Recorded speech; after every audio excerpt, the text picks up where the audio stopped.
हैं SPN9 news और आपके साथ मैं हूं क्रांति सिंह। एक बार फिर आपसे जुड़ चुकी हूं एक नई खबर लेकर के। आपको बता दें कि महाराष्ट्र की सियासत और वहां के समीकरण लगातार बदलते हुए नजर आ रहे हैं। जिस कैबिनेट विस्तार का लोगों को इंतजार था कि महाराष्ट्र में अब एकनाथ शिंदे की सरकार कैसे कैबिनेट विस्तार करेगी, तो उसको लेकर के अब यहाँ पर तस्वीर साफ हो चुकी है। आपको बता दें कि महाराष्ट्र में नई सरकार के शपथ ग्रहण करने के एक पखवाड़े के बाद लगता है कि बीजेपी और शिंदे पक्ष में विभागों के पदों के बंटवारों को लेकर सहमति बन गई है। आपको बता दें कि शिंदे खेमा, जिसमें खुद शिंदे समेत 40 नेता शामिल हैं, उनमें से 16 मंत्री पद की शपथ ले सकते हैं, जबकि सरकार में 27 मंत्री बीजेपी के होंगे।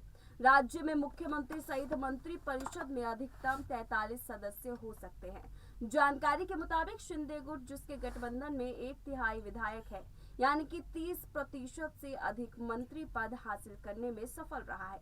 खबर है कि बीजेपी गृह, वित्त, राजस्व, सहयोग और जल संसाधन जैसे अहम विभाग अपने पास रखेगी, जिससे साबित होता है कि सरकार भले ही शिवसेना के शिंदे चलाएंगे, लेकिन दबदबा बीजेपी का ही रहेगा।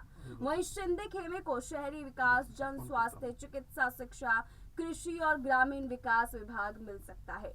वहीं बीजेपी के एक वरिष्ठ नेता ने कहा है कि शहरी आबादी से संपर्क बनाए रखने के लिए बीजेपी आवास जैसे विभाग को अपने पास रखना चाहती है। बता दें कि महाराष्ट्र में अभी कैबिनेट का विस्तार नहीं हुआ है। फिलहाल कैबिनेट में सिर्फ मुख्यमंत्री शिंदे और उप मुख्यमंत्री देवेंद्र फडणवीस शामिल है। 18 जुलाई को राष्ट्रपति चुनाव के बाद अगले सप्ताह मंत्रिमंडल का विस्तार होने की संभावना है।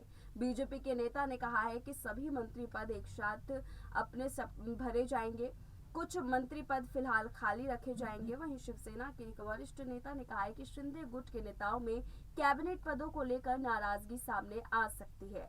हर कोई कैबिनेट मंत्री बनना चाहेगा। उन्होंने कहा कि ठाकरे सरकार में राज्य मंत्री के रहे बच्चू कडू कृषि मंत्री बनने के लिए उत्सुक है। ऐसे में शिंदे गुट में काफी खींचातान देखने को मिल सकती है।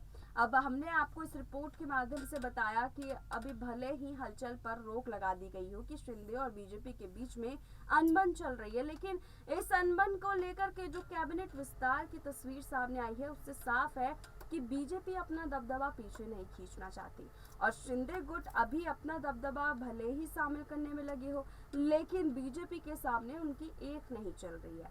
अब ऐसे में शिंदे आगे जाकर के क्या कैबिनेट विस्तार से जिस तरीके से अभी सहमति बनाई है, आगे जाकर भी इसी तरीके से सहमति बनाएगी, या फिर कोई बगावती तेवर दिखा करके बीजेपी को बड़ा झटका दे सकती है।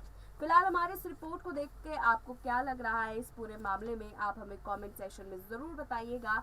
और शिंदे के कैबिनेट विस्तार और मोदी के यहाँ पर नीति, आपको महाराष्ट्र की रणनीति आगे की कैसी लग रही है? क्या लग रहा है कि यहाँ पर शिंदे जो है बगावती तेवर दिखाएंगे? क्या यहाँ पर पीएम मोदी सब कुछ संभाल लेंगे? क्या देवेंद्र फडणवीस कोई नई चाल चलेंगे?